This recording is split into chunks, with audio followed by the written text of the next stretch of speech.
Oh boy, what a night last night. I am tired.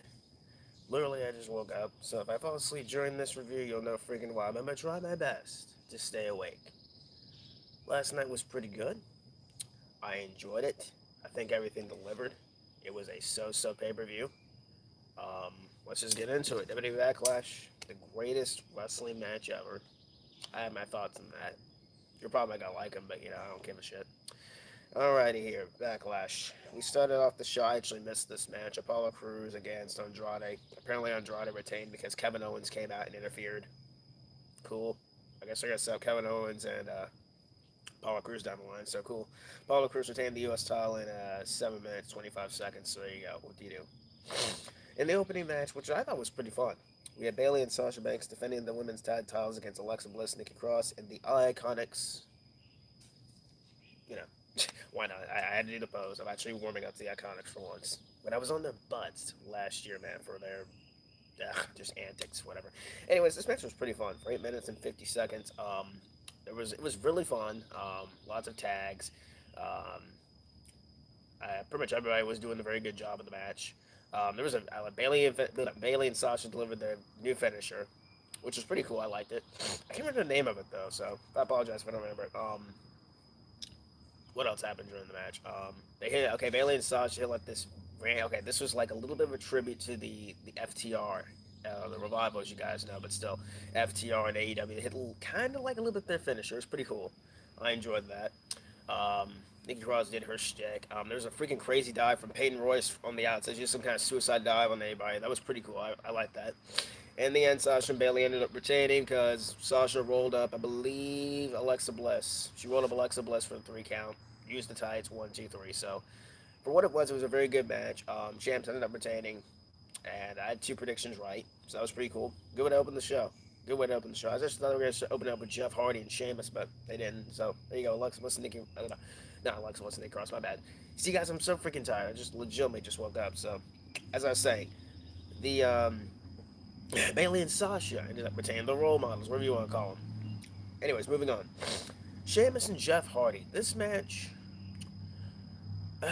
it was good. It was once again a good match. There was lots of near falls in this match. Did we see a twist of fate? I don't even know. I wasn't even really paying attention that much to this match. I mean, there was a freaking scary spot where Jeff, he runs the stairs and he jumps onto somebody. He did that, but I don't know if y'all noticed that, but Sheamus's back almost, his head or his back almost hit the edge of the announce table. It was so scary. I was like, holy crap.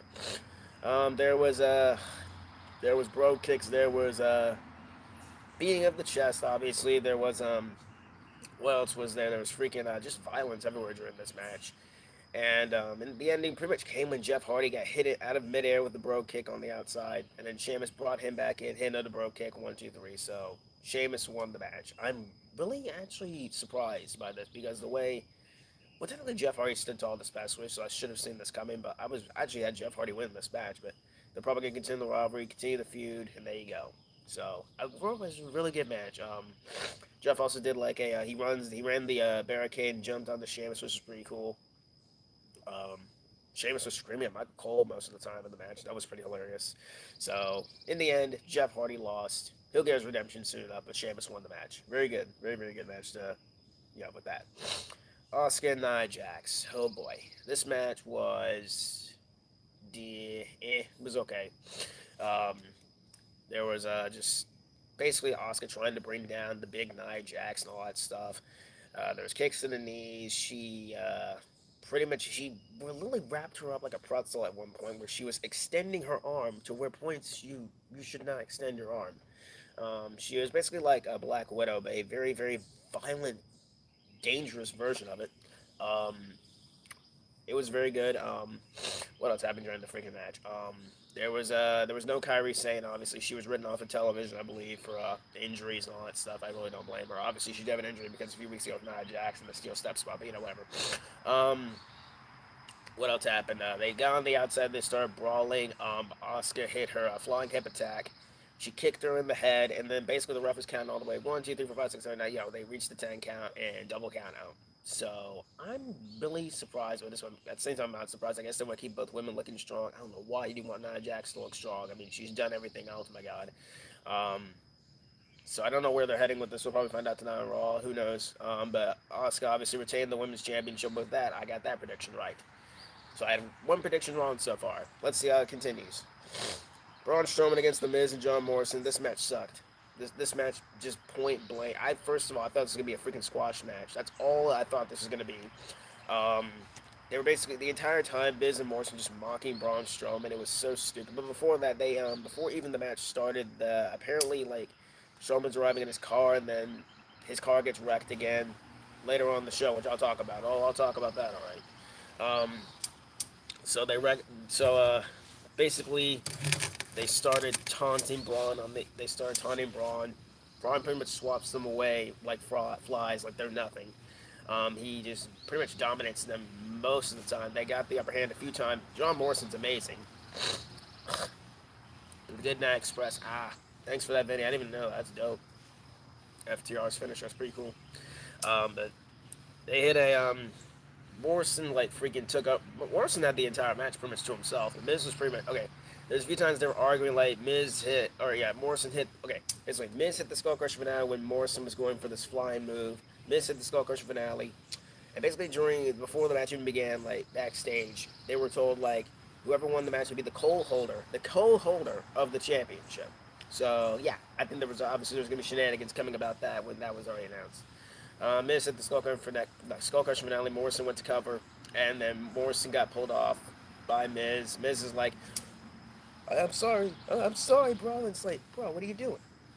Like, you don't want me to win the title? It's like, yeah, it was so weird. So they started fighting and stuff like that. I mean, well, they didn't really fight. Morrison pretty much got pinned. Morrison took the pinfall. Don't know why. What a waste for WWE. Seriously, his return legitimately has been a waste. I don't care what anybody says. It's been a bust. It's been garbage. Um, So Morrison took the pinfall. What a great return to the company. 1, 2, 3. Strowman retained. Nothing happened afterwards. I was expecting either Otis or the Fiend to show up. Um, so yeah, it was yeah, yeah. That was it. Braun Strowman retained the Universal title. What do you freaking do? Drew McIntyre and Bobby Lashley for the WWE title. This match, surprisingly, was very good. Very, very good. I expected it to be good. This was one of the matches I was really looking forward to. Before the match even began, Bobby Lashley literally attacked Drew McIntyre with the full Nelson, locked it in hard, took him down, took McIntyre down with force, with the freaking move on. He didn't let go of the hold until like referees and people started coming out. Lashley dominated most of this match. Like seriously, he was a animal throughout most of this match. He dominated like I believe 10 minutes of the match. He's throwing McIntyre around like he's literally a child. He's slinging him into stuff. He throws him into the freaking he throws him hard into the barricade. He slings him into the he throws him into the announce table. He powers him up, picks him buckle to buckle. He freaking just he pretty much destroys him almost the entire match.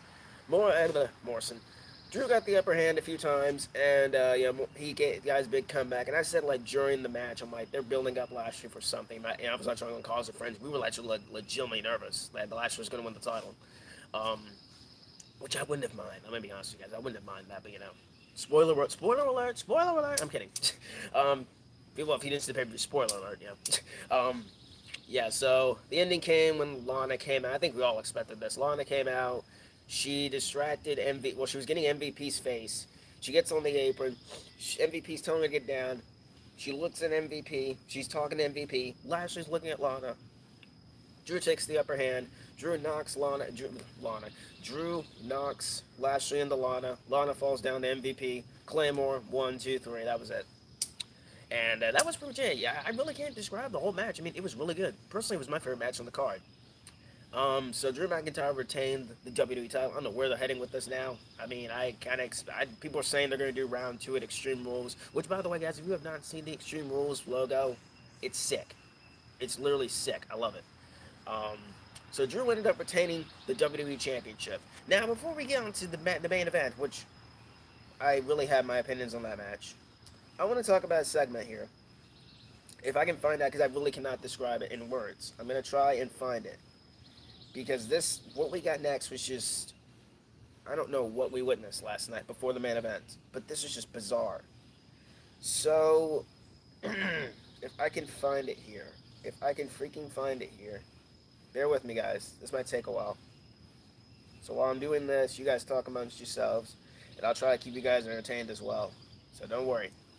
If I can find it, it was a little bit of set between the Street Profits and the Viking Raiders. This, I don't even know what to say about this. I legitimately don't even know what to say about this. Okay, here it is. Okay, here we go. So it was basically a brawl across the Performance Center. Okay, so before the match, the Profits and Raiders were found battling in the parking lot before they were thrown onto the hood of Braun Strowman's car and ran away in a panic. Continuing to brawl inside the building, the Profits grabbed golf clubs. Uh, they grabbed golf clubs. So Eric grabbed an axe and a shield, where Ivar had a shield and a bowling ball. A bowling ball. You know what? This thing was so funny. It was funny and it was hilarious. He had a bowling ball. Montez Ford suggested they all put down their weapons and fight like men. The teams continued to fight before Ivar hit Ford in the crotch with a bowling ball. That okay, I'm not gonna lie. Okay, I'm trying to make this not seem weird. Ball shots are not funny that much, but this one actually made me laugh because of his facial expressions. Okay, you guys seen the cartoons and all that stuff where they roll the ball into their crotch and stuff like that. Yeah, it was pretty much that, and his facial expression was hilarious. So yeah. And apparently someone's dying over there. Anyways, as I was saying, rolled the bowling ball to his freaking crotch. Angelo Dawkins then speared Ivar through a glass door, and they started bleeding, like, pretty much, like, afterwards. And I don't know if I really hope that was sugar glass, because they started bleeding, like, afterwards. Someone said they were bleeding or whatever. The teams took a break. The group was interrupted by Akira Tozawa. This was just weird. All of a sudden, we're in the parking lot, right? They're brawling in the parking lot again. They step out of the Performance Center for a bit. They brawl in the parking lot. All of a sudden, we see Akira Tozawa. Okay, this is just weird. We see ninjas on motorcycles. And I'm like, my friend mentioned this to me, and he's like, it's the hacker, dude. It's the freaking hacker. I'm like, no, it's not. No, it's not. He has the same build quality as the hacker, but it's like yeah, it's just paper right here. Let me get this. 1 second, guys.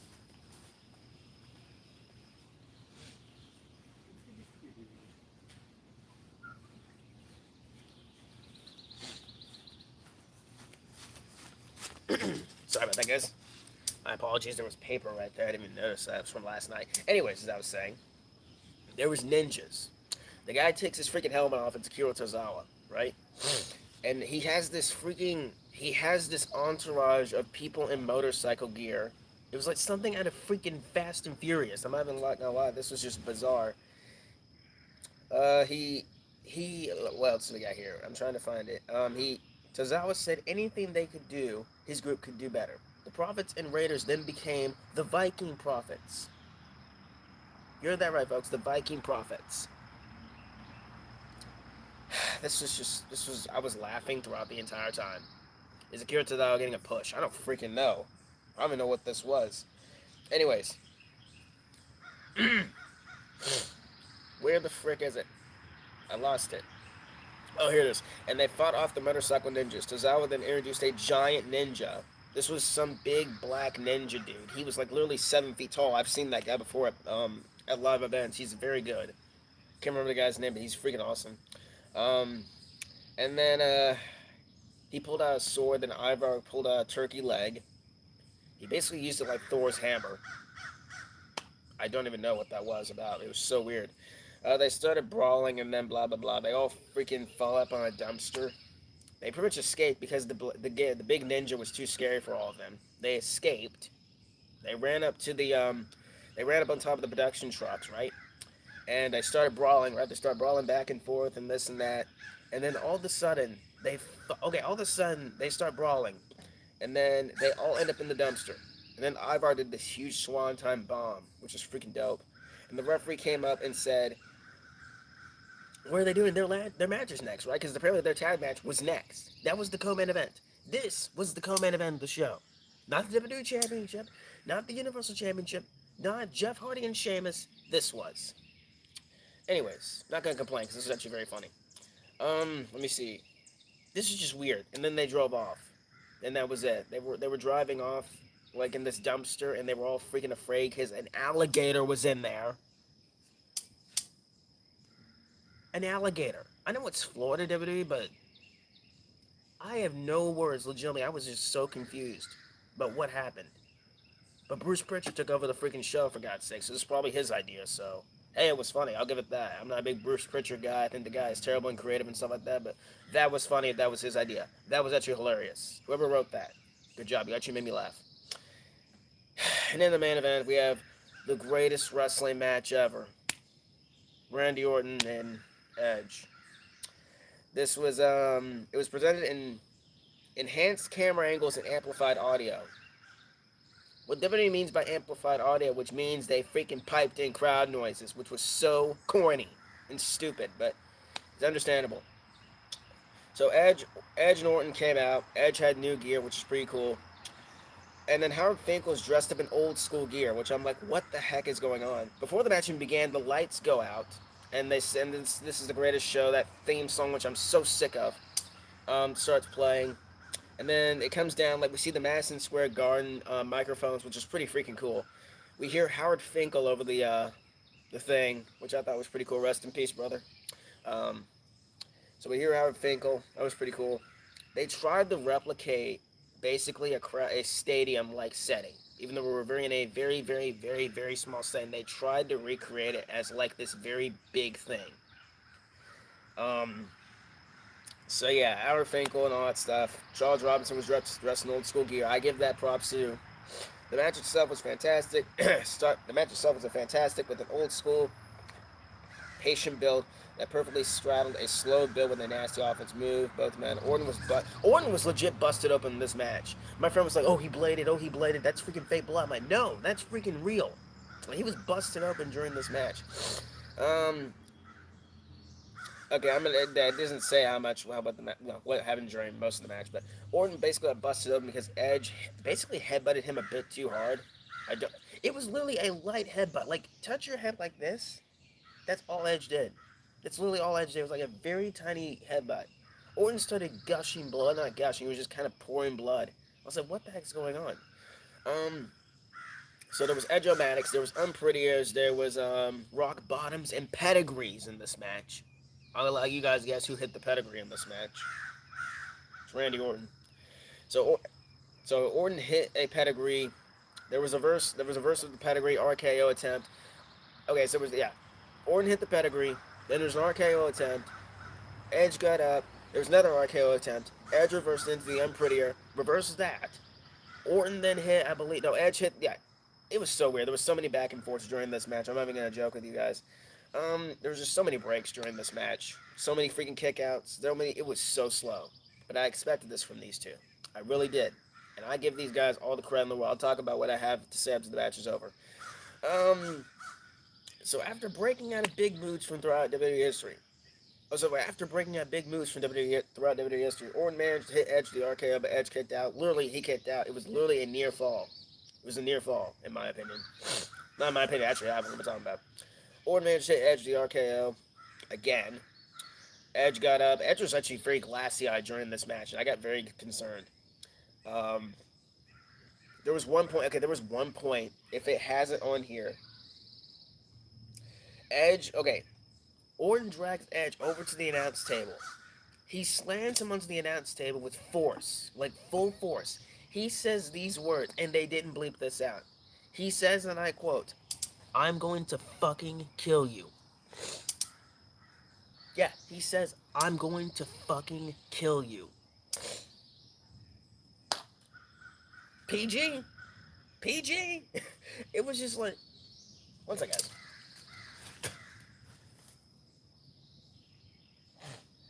Go away. Freaking psychos, I swear to God.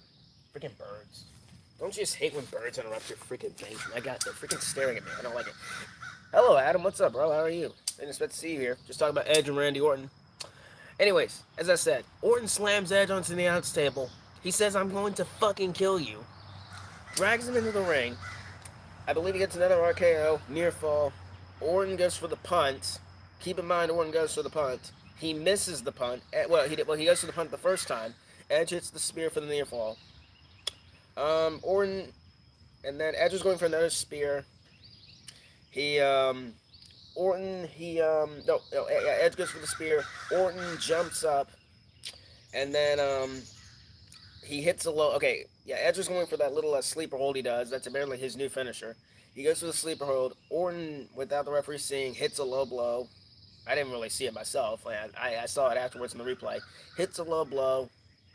Edge is on the ground, freaking selling it. He's literally shaking and just writhing in pain. All of a sudden, Orton goes to the corner again. And I'm like, he's not going to do it. He's actually not going to hit it. He hits the punt. He hits the punt hard. Very hard. And I marked out. I marked out so freaking hard for that. For one, I tweeted that out yesterday on Twitter. I believe the punt's returning. Because the storyline, in my opinion, called for it. Come on, Edge's neck, all that stuff. We haven't seen the punt in years. Last time we saw the punt, I believe, was like in 2010. So so Orton hits the punt. 1, 2, 3. That was it. And after the match, he basically talks to Edge. He talks to him. He's threatening him. He says, "I hope your wife and kids are watching this stuff. I hope you're able to go back to your family and stuff." He's taunting him. Edge is literally just, he's out of it. Edge is out of it, man. He's laying there like he's just he's out. He is out. Oh my God. It was just like, he's done. He's done. Like he's done. Like they fade the black. That was it. I thought Orton was going to come back and kill him. I thought he was going to come back and do worse damage, but he didn't. Stretcher's coming out. Edge refused medical attention. Orton standing on the ramp victorious, and that was it. 10 Backlash. Now, it's time for my opinions on Orton and Edge. Okay. People are giving this match 5 stars. That is your opinion. People are giving this match a better rating than any other match that we've seen over the past few years. That's your opinion. People are rating this match the best match ever. That's your opinion. For me, I give this match a 4 stars. It was not as good as I thought it was going to be. I mean, come on, it's Randy Orton Edge. What do you expect? What I really enjoyed, it was not my pace of wrestling. As you guys know, I love the high flying. I do not like that much high flying on my wrestling now. Not that much. I don't like anything I don't like too much Will Ospreay and Young Bucks. Yeah. Oh yeah, Edge tore his tricep. Edge tore his tricep in this match. So yeah, Edge is gonna be out for a very long time. And I wish Adam Copeland the best in his speedy recovery. That really sucks. Tore his tricep doing this match, man. That sucks. I wish him all the best in the world in his recovery, man. His second match back. Well, technically his third match back, but still, like, it's crazy. He just came back and, back on the injury list. That's, at least it's not his neck. Thank God. I thought when I first heard the word injury, I'm like, Edge got hurt at the tapings. I'm like, oh no. Like, I saw that, I'm like, oh no, that's not good. I immediately thought of his neck, but it's not his neck, it's his tricep, which apparently takes, I believe, 6 to 9 months to recover from, which he'll probably miss SummerSlam, which really sucks. So I wish him the best. Hope he comes back stronger and faster than ever. Don't know where they're going with this, but I think this is Edge's last match for a while. So I wish our Edge all the best. As I was saying, I personally gave this match a 4 stars. The match pace was very slow, obviously. That's what I expected. But it was the storytelling that really brought me in and sucked me in with this match. That's why I'm giving that 4 stars. I thoroughly enjoyed it. That was the greatest match ever in history. Far from it. Far from it. But the storytelling and what they did in that ring was what counts for me. I'm a storytelling-ish kind of guy in the ring. I like watching the stories progress, but I'm also a guy who focuses on ring psychology. That's why I'm focused. That's why I like Johnny Gargano and Tommaso Ciampa. That's why their rivalry was that good for me. It's kind of reminded me of Shawn Michaels and the Triple H back in the day. That's what their rivalry reminded of. It's kind of like the same with Edge and Orton. And now it wasn't as bad as Triple H and Randy Orton from last year at Super Showdown, which was god long. I think that match went longer than this match. But the story is what sold it on me. And was I waiting for them to hit the attitude adjustment. That would have been hilarious if one of them hit the attitude adjustment. Just a little wink to John Cena, which I freaking miss John Cena. Edge might retire at Mania 37. He just came back, and I believe he signed like a 2 year deal or a 4 year deal. No, he signed a 3 year deal. What am I talking about? I don't think he's retiring. He'll be back. He'll be back stronger than ever. Don't buy any rumors and stuff like that. Maybe he'll retire. Maybe he won't. I don't know. Maybe not. Who knows? Anyways, um, this match delivered. Now, was it the greatest wrestling match ever? As I said, no, not even close. Not even close. But was it match of the night? Yes. This was match of the night for me. This was better, in my opinion. This was one of the best matches on the card, alongside the WWE title match. This match, just everything. It gave you guys, if you guys are very old school, which I'm not, obviously. I'm kind of in between. I'm old school. I'm kind of new school, so I'm kind of in between. So I sway both ways. Now, I came from the eras of Batista, Rey Mysterio, John Cena, The Undertaker, Randy Orton, and Edge. I came from that era. I came from the Ruthless Aggression era, that era. And for God's sakes, I grew up on Batista, for God's sakes. And, his pace was very slow. But with Edge and Orton, while it was slow, while it was methodical, that was the whole point of the story. The story is what sucked it in. It wasn't about the wrestling. You guys know these guys aren't really good at wrestling. Like the indie darlings out there, and the Adam Cole. No offense, I love Adam Cole, but like Adam Cole and Finn Balor and Johnny Gargano and Keith Lee and Tommaso Ciampa and freaking who else got AEW? Kenny Omega and the Bucks and all those guys. You know, I got to name them all off. Okada. Tanahashi, Tatsuya Naito, all those guys. Every single person on the freaking world. They were great wrestlers, but it wasn't like that. It was about the storytelling and the in-ring psychology that these guys told in that match is what sucked me personally in. Now, like I said, if you guys are giving this match like 5 stars, all the power to you. That is fantastic. I give you all the credit and God bless you, I guess. I don't want anybody to come down on me and say, "Oh, you thought I thought I was gonna say a 5 star match." Yo, like, what about this and that? It was so good. It was better than any Finn Balor match. I wouldn't go that far, but it was good for what it was. The in-ring story and the storytelling is what counted for me. I gave it a 5. Okay, to each his own. I would kind of bump it up to a, you know what, screw it. I'm gonna bump it up to like a 4.5. 4.5 for me. Because the in-ring psychology they told and the storytelling. You know what? Fuck it. Fuck it. 5 stars. 5 stars. I didn't put in 5 stars on Twitter, but 5 stars. Screw it.